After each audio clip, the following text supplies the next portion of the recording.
the hardest thing for me in my career has been trying to translate the shit that I do to recipes that people can print out and then they could follow. That has been a very difficult thing for me, because everything is, it just needs a little bit more salt. It needs a little bit of this and it needs a little bit of that. What if we add a little bit of that? Nah, wait. But let's cook it this way and let's try it that way.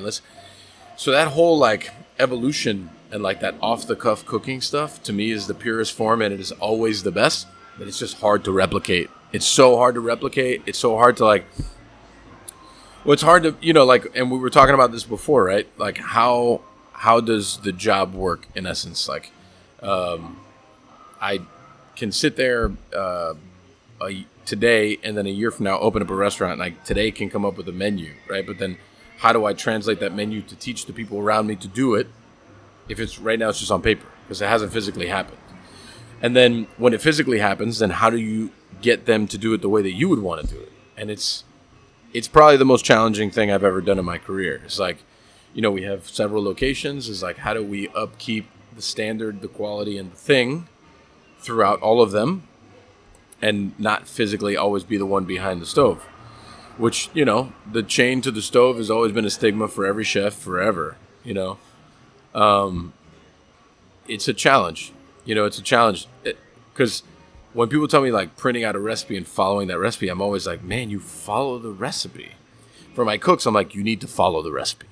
But then for everyone else, I'm just kind of like, you really follow the recipe? I'm shocked. I'm shocked. It's like, why didn't you just add another tomato or another this or another that? It's like, I don't know. That's just, for me, it was always a thing that excited me about food, was the opportunity to kind of like fuck things up a bit, like kind of creation through destruction, which was, here's a thing and there may be a recipe for it, but let's fuck this shit up and let's make it better. Maybe that's why people call me weird. I don't know.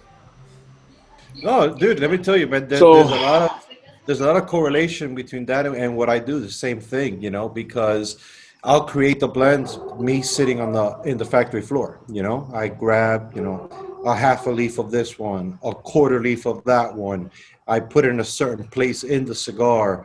And then it's very hard, like you, to kind of get that message across to the buncher and say, no, this is what I mean by a quarter leaf. And you grab it from here and you place it here. And it has to be placed here in the cigar.